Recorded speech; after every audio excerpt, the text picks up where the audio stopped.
नमस्कार दोस्तों, कामयाब इंडियन एकेडमी के यूट्यूब चैनल में आप सभी का स्वागत है। हम लास्ट क्लास में हमीर देव चौहान का सामान्य परिचय पढ़ करके और आगे उनका शासनकाल किस प्रकार से आगे बढ़ा, इसको हमने शुरू कर दिया था। जहाँ पर हमने जाना कि इनका जन्म, शासनकाल, राज्याभिषेक, इनके दरबार में कौन कौन सेनापति थे, दरबारी कौन थे, इनके गुरु का नाम, सेनापतियों का नाम, माता पिता का नाम, पत्नी पुत्री का नाम, वो सारी बातें हमने पढ़ ली थी। आज उसी को आगे बढ़ाएंगे। हमीर देव चौहान का जो शासनकाल है वो 1282 से और 1301 तक है। काफी लंबा शासनकाल है। कल जहां से छोड़ा था वहीं से शुरू कर रहा हूं। तो हमीर देव चौहान के कुछ विद्वान हैं, कुछ दरबारी हैं, उनसे संबंधित सबसे पहली बात आती है कि इनका दरबारी विद्वान कौन था। तो इनके दरबारी विद्वान का नाम था विजयादित्य और इनके राज पुरोहित, कई बार राज पुरोहित को राज पंडित भी कहते हैं। तो ये कौन हुआ करते थे? विश्वरूप भट्ट, पंडित विश्वरूप भट्ट। और इनके गुरु का नाम था राघव देव, इनके गुरु का नाम था राघव देव। और इनकी जो पत्नी थी उनका नाम था रंग देवी, पुत्री का नाम देवल देवी। इस तरीके से था।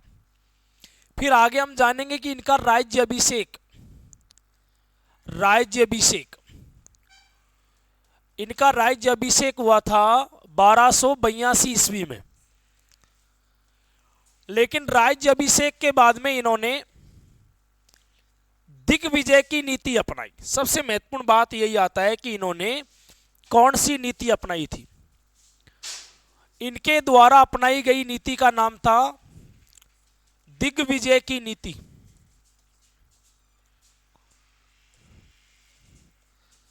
दिग्विजय की नीति यानी कि ये आसपास के क्षेत्रों को जीतना चाहते थे, इसलिए इन्होंने दिग्विजय की नीति अपनाई और आसपास के क्षेत्रों को जीतना चाहते हैं। और इसीलिए इनके प्रारंभिक शासनकाल में हमको राज्य का विस्तार ज्यादा देखने को मिलता है। इन्होंने क्या किया? इसी नीति के तहत अपने राज्य का विस्तार कर लिया। ये ध्यान रखोगे आप लोग। हमीर देव ने हमीर देव ने हमीर देव ने अपने राज्य का विस्तार किया।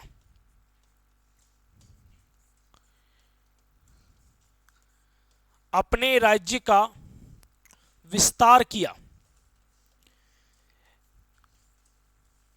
अपने राज्य का विस्तार किया। लेकिन ध्यान रखना, इनके समकालीन दिल्ली का शासक कौन था? तो समकालीन शासक, ध्यान देना, समकालीन शासक, समकालीन शासक।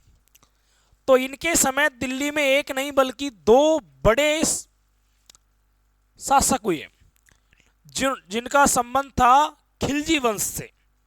पहला तो था इनमें जलालुद्दीन खिलजी, जलालुद्दीन खिलजी।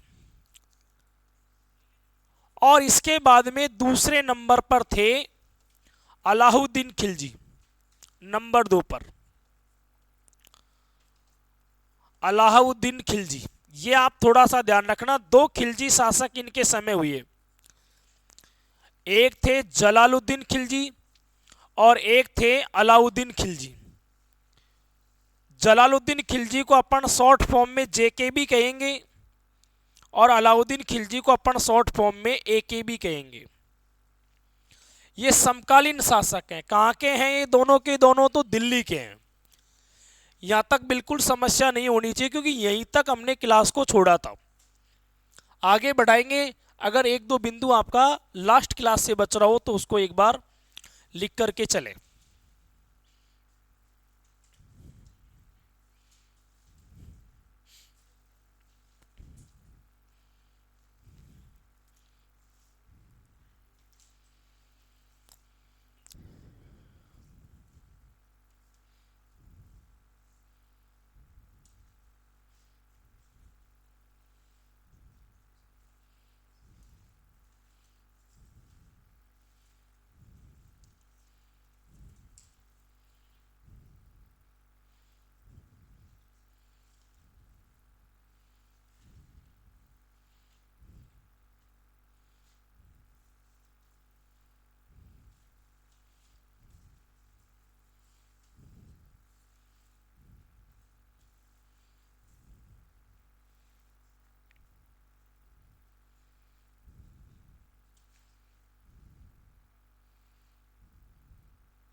दोस्तों इसके बाद में आगे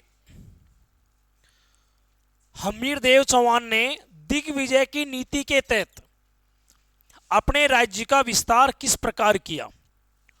तो राज्य विस्तार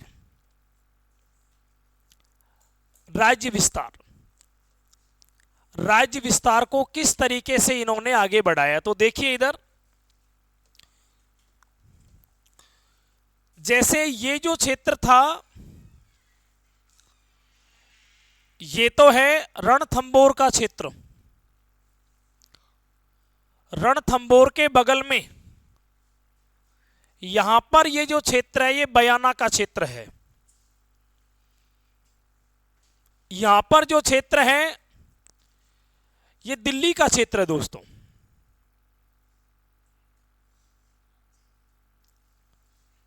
ये दिल्ली का क्षेत्र है, लेकिन ये बयाना इसी के अंतर्गत आता है। इसके बाद में और छोटे छोटे क्षेत्र हैं, जैसे यहां पर एक क्षेत्र है,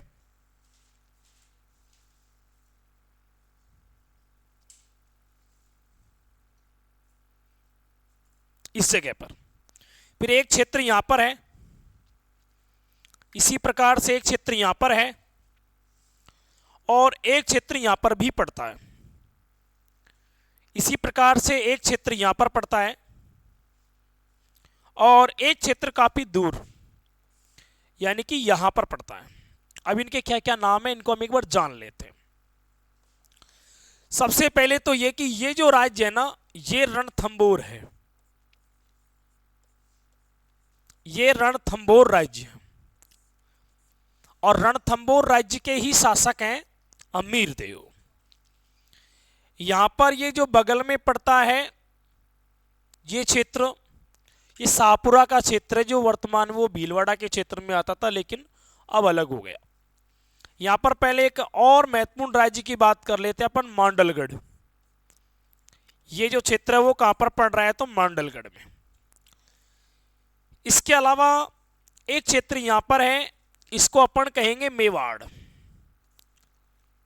एक क्षेत्र यहां पर है, इसको अपन कहेंगे आबू, जो कि वर्तमान में सिरोही में है। एक क्षेत्र यहां पर है, इसको अपन कहेंगे काठियावाड़, इसको अपन कहेंगे काठियावाड़। इसके बाद में एक क्षेत्र ये रहा, इसका नाम है धार, जो कि मध्य प्रदेश में पड़ता है। इसके अलावा एक क्षेत्र ये रहा, इसका नाम है भीमरस,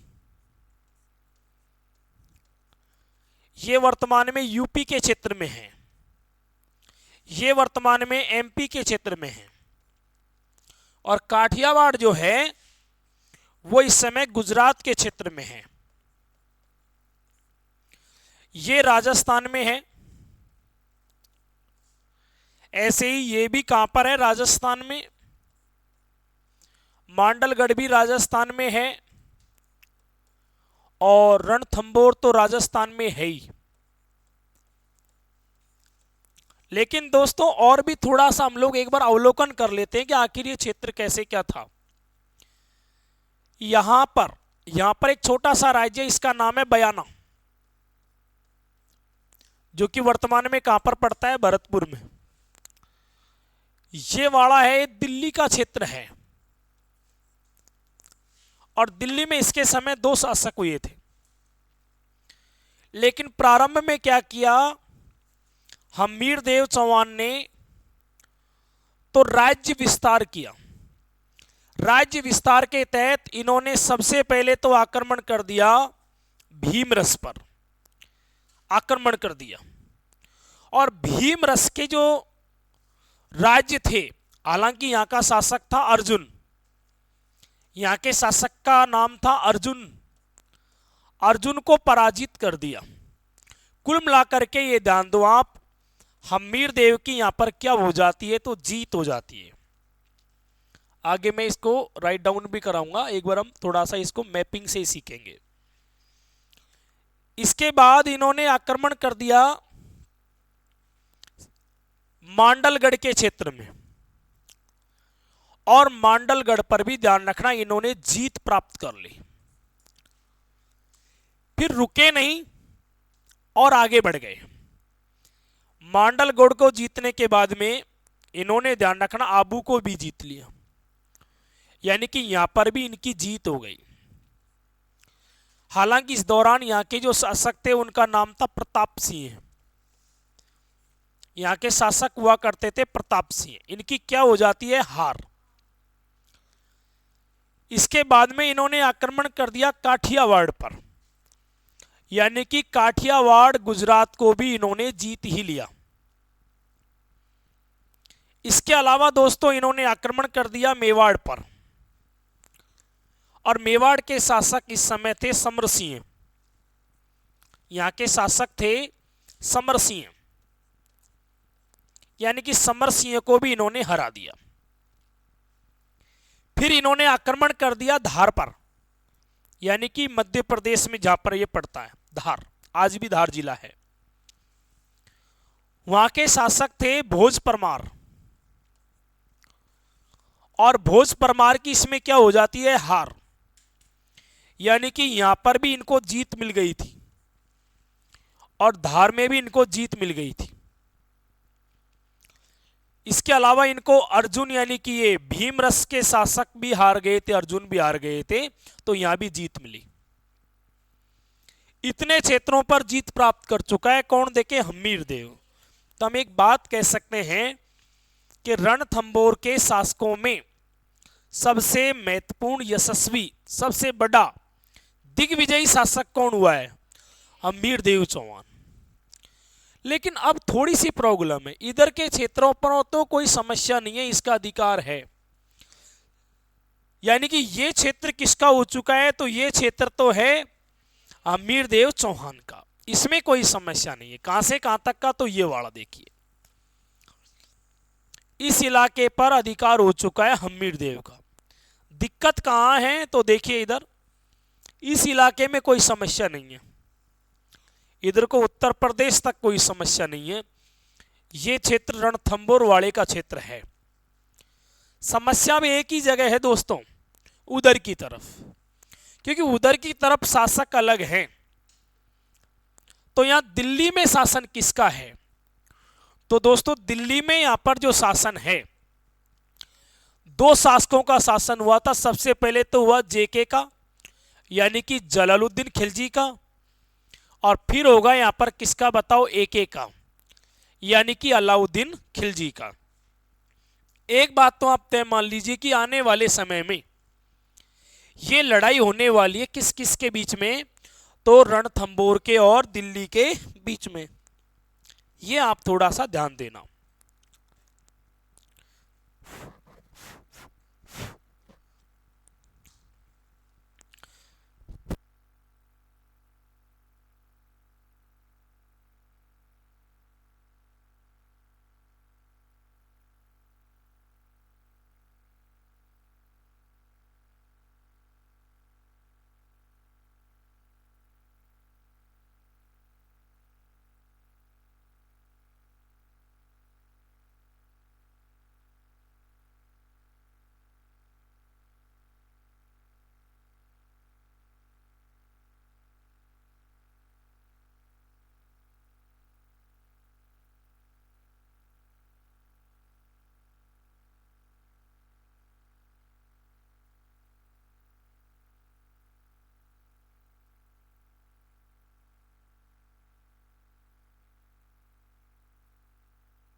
चल रहा है, रहने दो रहने दो रहने दो।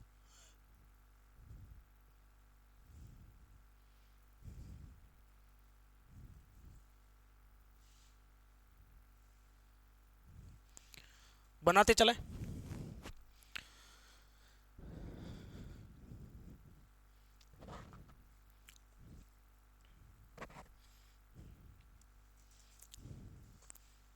ये जो हरे रंग के अंतर्गत आ रहा है ना, यही क्षेत्र है हम्बीर देव चौहान के विजय का क्षेत्र, यही है पूरा।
चलो इसको आगे अब लिख देते हैं एक बार, है ना। तो ये क्षेत्र तो जीत ने काम किया, इस क्षेत्र को अभी हम जोड़ नहीं रहे हैं क्योंकि आगे जाकर के यही लड़ाई का कारण बनेगा। आगे चलें।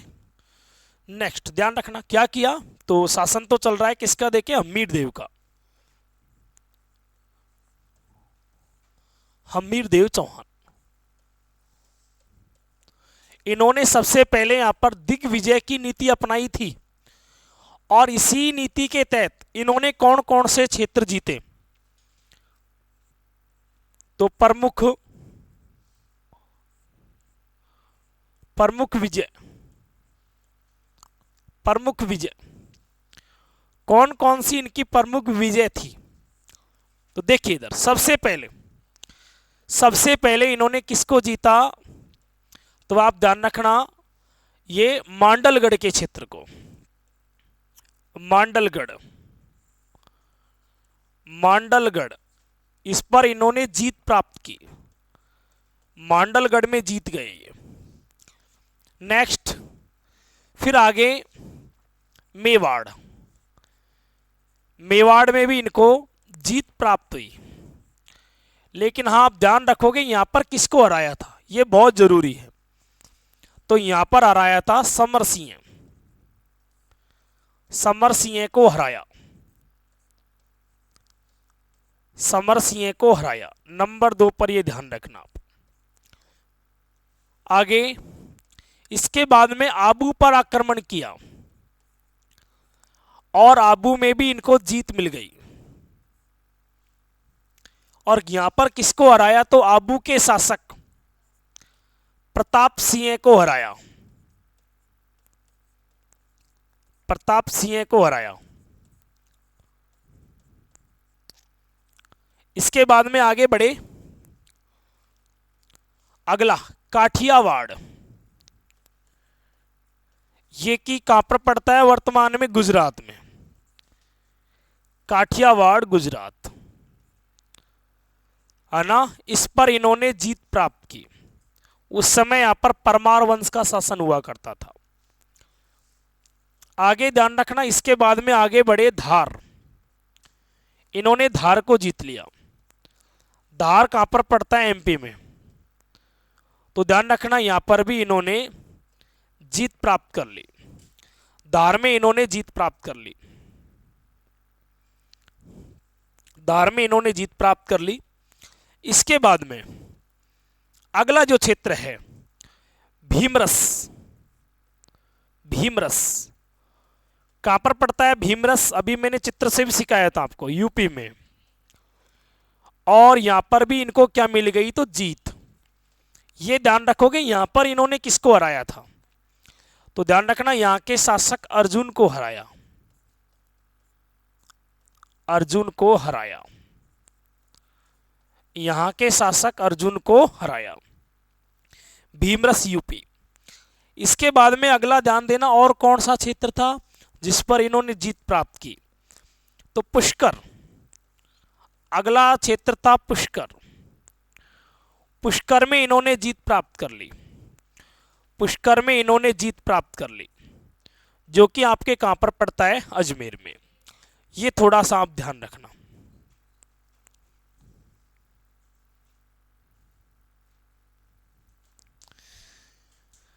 पुष्कर में भी इन्होंने जीत प्राप्त किया ना, तो ये महत्वपूर्ण क्षेत्र थे जहां पर इन्होंने जीत प्राप्त की है।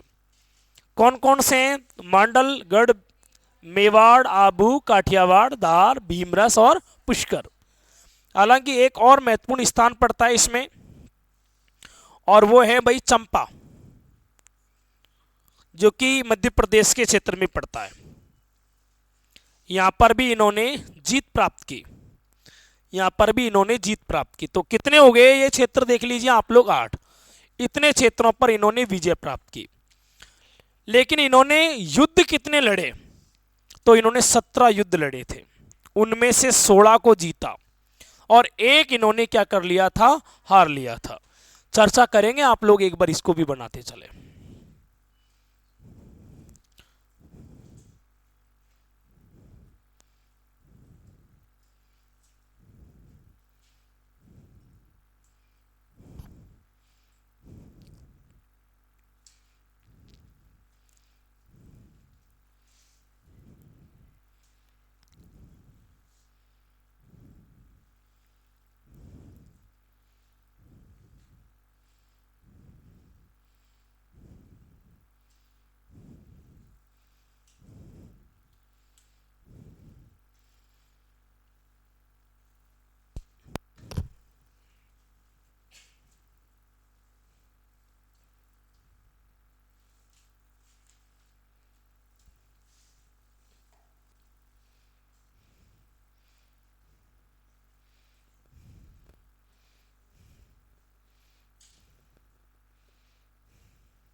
जो अभी हमने प्रारूप बनाया था ना, सेम वही है ये। यहाँ पर हमने इसको थोड़ा लिख लिया है, वहाँ पर प्रारूप के रूप में देख लिया है। इसके बाद में आगे चलते हैं। तो ये तो वो क्षेत्र है जहाँ पर इन्होंने प्रमुख जीत प्राप्त की है, या फिर प्रसिद्ध स्थान है जो आपसे पूछे जा सकते हैं। लेकिन इसके बाद में क्या वो बयाना की तरफ नहीं बढ़े क्या, जो अभी हमने सीखा था ये वाला। यहाँ पर देखिए, इधर तो जीत प्राप्त हो गई है, दिक्कत तो यहाँ है, और सबसे बड़ी समस्या तो यहाँ बनी हुई है, कहाँ पर देखिए, बयाना में। क्योंकि बयाना जो है ना, वो रणथंभौर के अंतर्गत नहीं है। बयाना किसके अधीन है, दिल्ली के अधीन। इस बात को हम लोग यहां पर बढ़ाते हैं। देखिए इधर क्या हुआ, तो हमीर देव चौहान तो हम पढ़ ही रहे हैं, लेकिन दिल्ली के समकालीन शासक, दिल्ली के समकालीन शासक, दिल्ली के समकालीन शासक इसके समय कौन थे, तो शुरुआत में तो कौन हुए थे, जलालुद्दीन खिलजी। ये ध्यान रखना आप लोग, जलालुद्दीन खिलजी।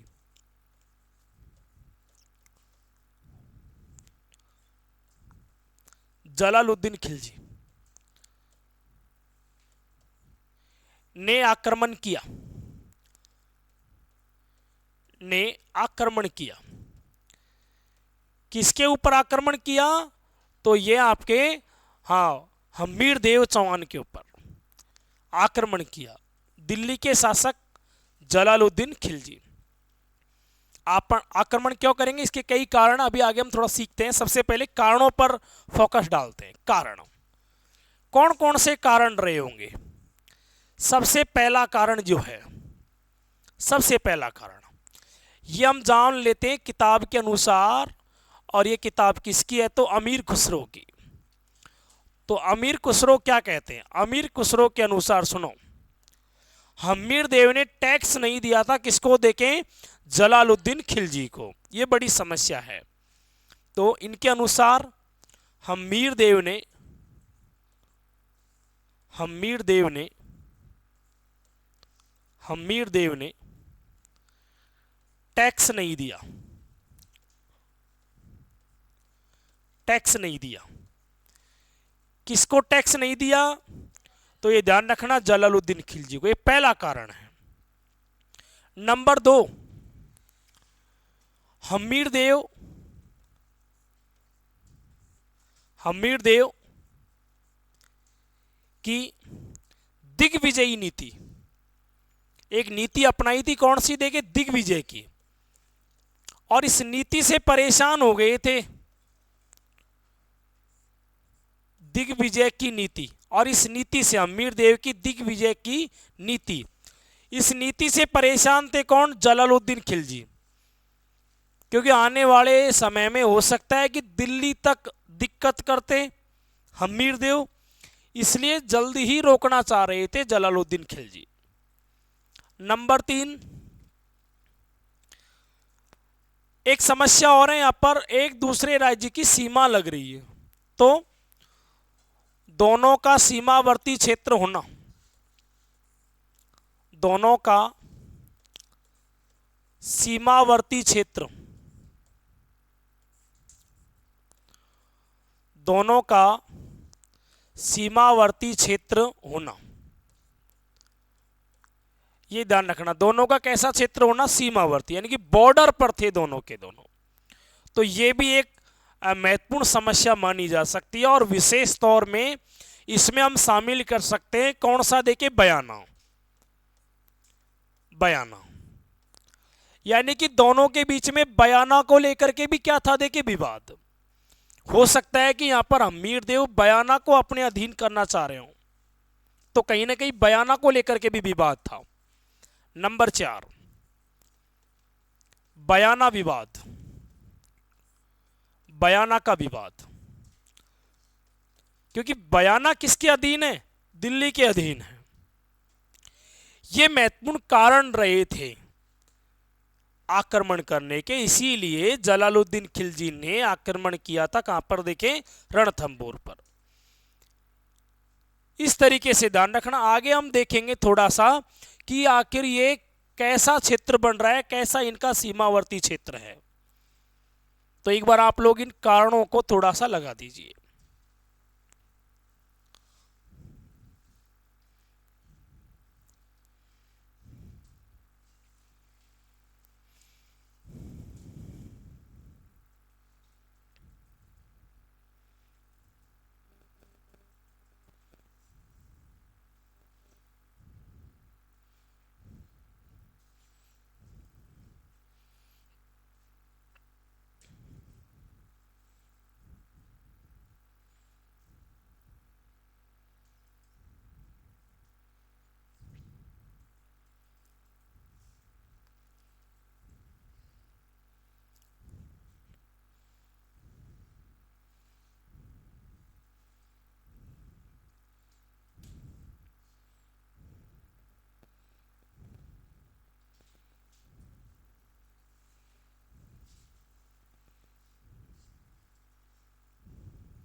बना दिया क्या?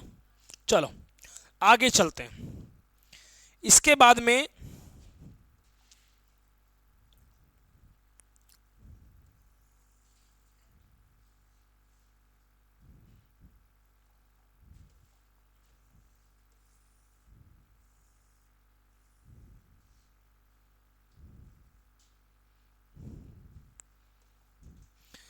तो ये तो है दिल्ली राज्य,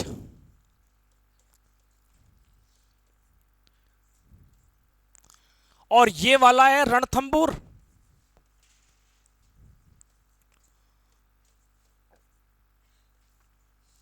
सीमावर्ती बाग जो कि ये रहा, यहां पर ये सीमावर्ती बाग है। हुआ क्या, यहां के शासक थे जलालुद्दीन खिलजी। यहां के शासक थे जलालुद्दीन खिलजी, जिनको हम लोग शॉर्ट में जेके कहेंगे, जेके। यहां पर है हमीर देव।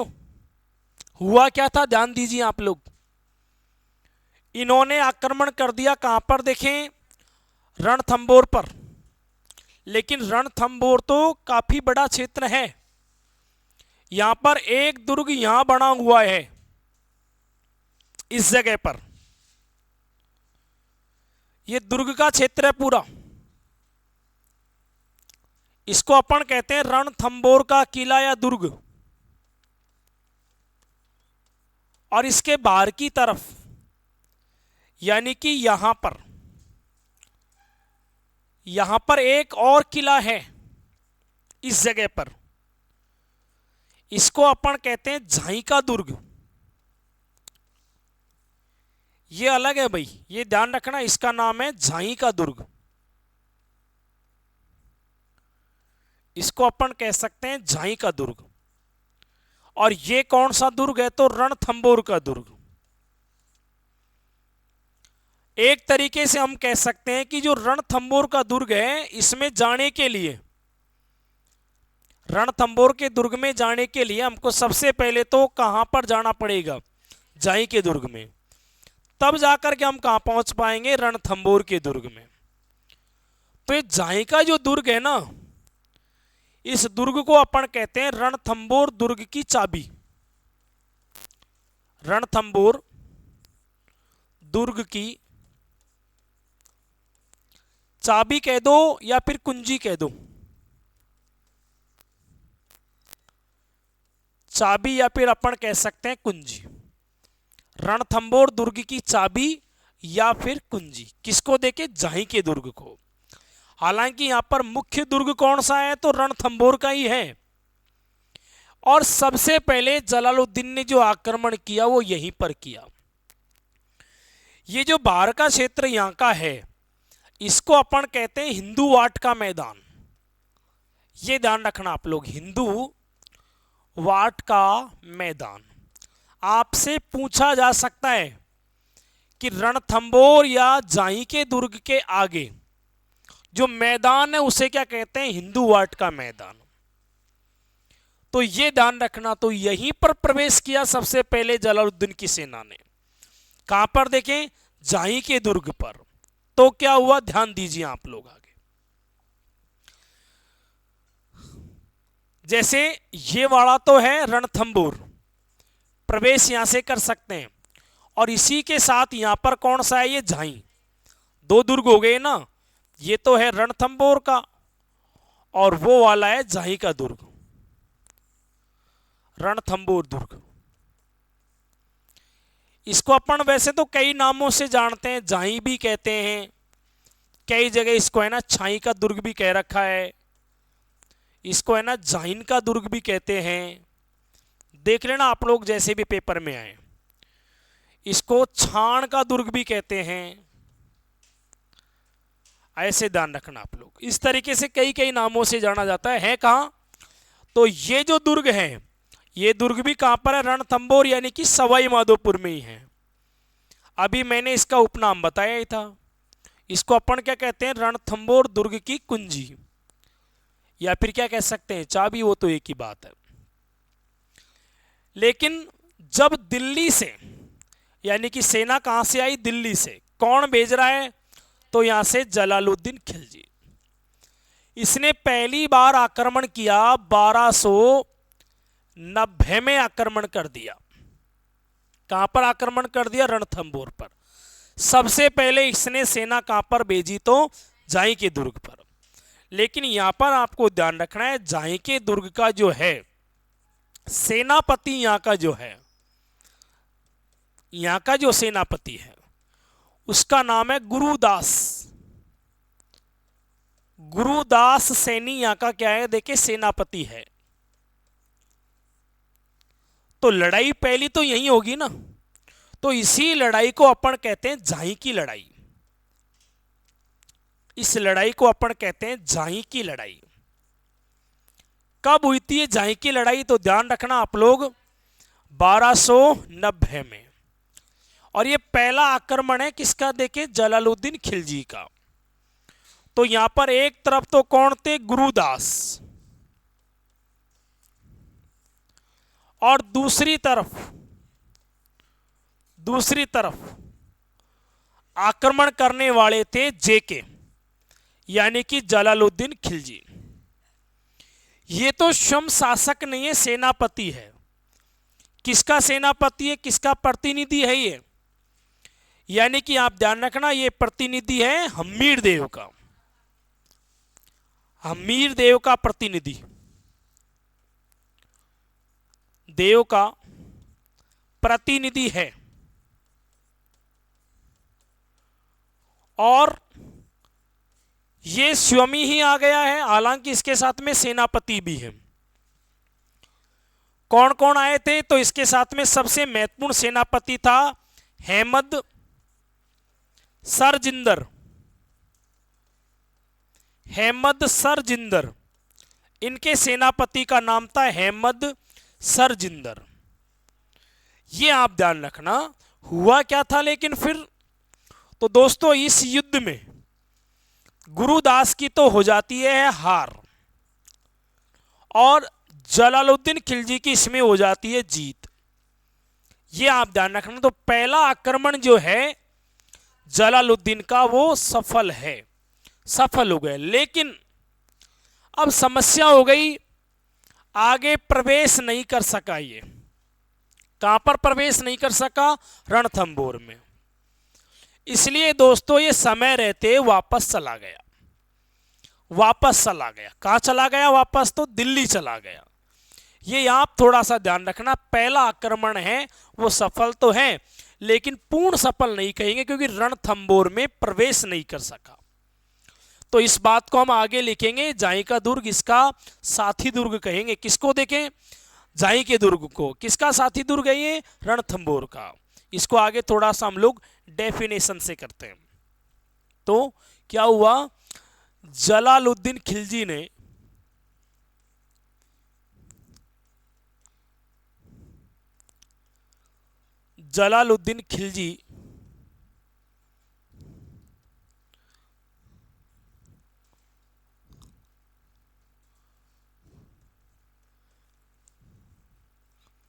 ने रणथंभौर पर आक्रमण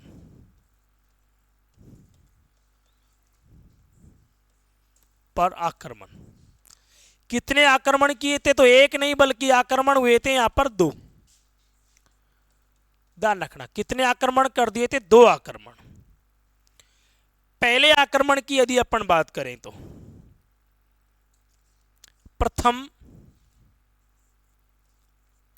प्रथम आक्रमण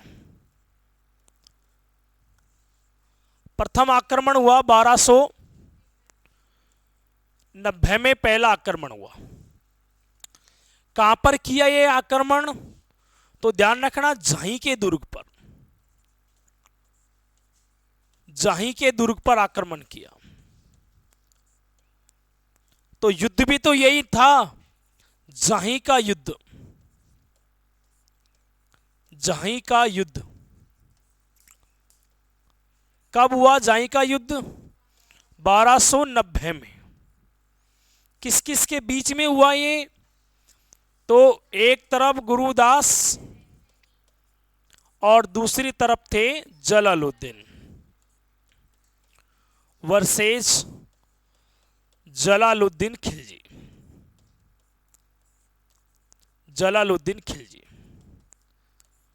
इनके सेनापति कौन कौन है उनको भी देख लीजिए।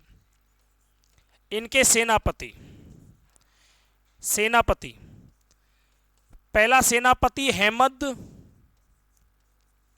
सरजिंदर, यही सबसे महत्वपूर्ण सेनापति था। हालांकि और भी सेनापति थे, कुरबेग आलम, कुरबेग आलम अगले सेनापति। कुल मिलाकर के आप ध्यान रखना, यहां पर गुरुदास की तो हो जाती है हार और जलालुद्दीन की यहां पर हो जाती है जीत। ये थोड़ा सा ध्यान रखना, इनकी क्या हुई थी, यहां पर जीत हुई थी, इनकी जीत। तो आप लोग एक बार यहां तक का लगाइए।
हो गया है क्या? चलते हैं आगे, है ना। तो पहले में सफलता जरूर मिली है, लेकिन वापस लौट गए थे जलालुद्दीन खिलजी। इस बात को हम आगे लिखते हैं। जलालुद्दीन खिलजी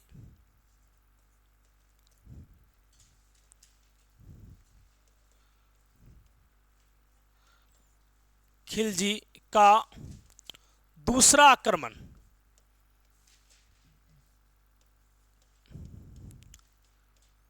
जलालुद्दीन खिलजी का दूसरा आक्रमण कब हुआ था ये? तो आप ध्यान रखना 1290-91 में। हालांकि वो पहला है और ये हो जाएगा दूसरा। इसको आप ऐसे ध्यान रख सकते हैं 1291-92 ऐसे करके, ये दूसरा आक्रमण है। दूसरा आक्रमण हुआ तो इसने किसको जीत लिया? जाही के दुर्ग को। दूसरे आक्रमण में क्या हुआ? जाही का दुर्ग जीता, जाही का दुर्ग जीता। जीता, लेकिन ध्यान रखना भाई, रणथंबोर में प्रवेश नहीं कर सका। क्या हुआ? तो रणथंबोर में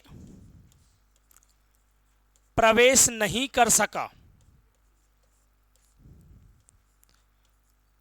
रणथंबोर में प्रवेश नहीं कर सका, जाए के दुर्ग तक ही सीमित रहा। तो फिर क्या हुआ? 10 माह तक रणथंबोर के बाहर बैठा रहा। रणथंबोर के बाहर बैठा रहा, लेकिन प्रवेश नहीं कर पाया अंदर। 10 महीने हो गए बैठे बैठे। अब एक बड़ी दिक्कत और हो गई। नोट, इस दौरान है ना एक आक्रमण हो गया भारत पर। अब उस समय भारत के बड़े शासक हैं जलालुद्दीन खिलजी, जिनका साम्राज्य वर्तमान पाकिस्तान तक हुआ करता था। तो क्या हुआ? देखिए इधर, जैसे यहां पर तो हमारा ये वर्तमान में भारत का क्षेत्र आता ही है। खैर,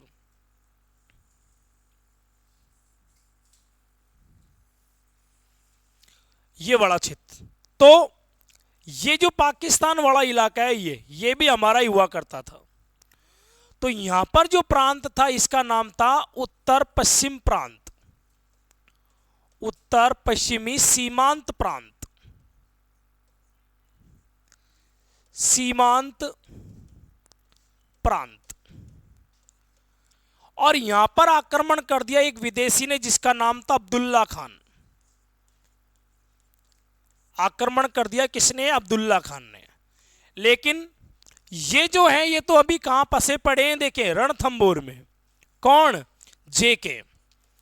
जेके तो रणथंबोर में, लेकिन भारत पर हो गया आक्रमण, इसलिए जेके का ध्यान यहां से हट जाता है और जेके इस दुर्ग को छोड़ देता है।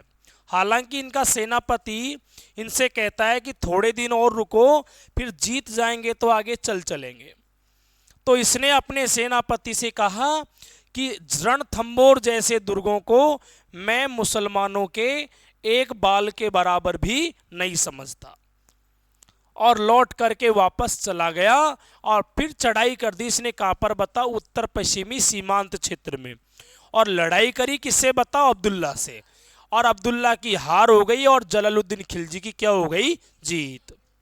लेकिन इस बात को अपन अगली क्लास में लिखने का प्रयास करेंगे। आज के लिए इतना ही काफी है।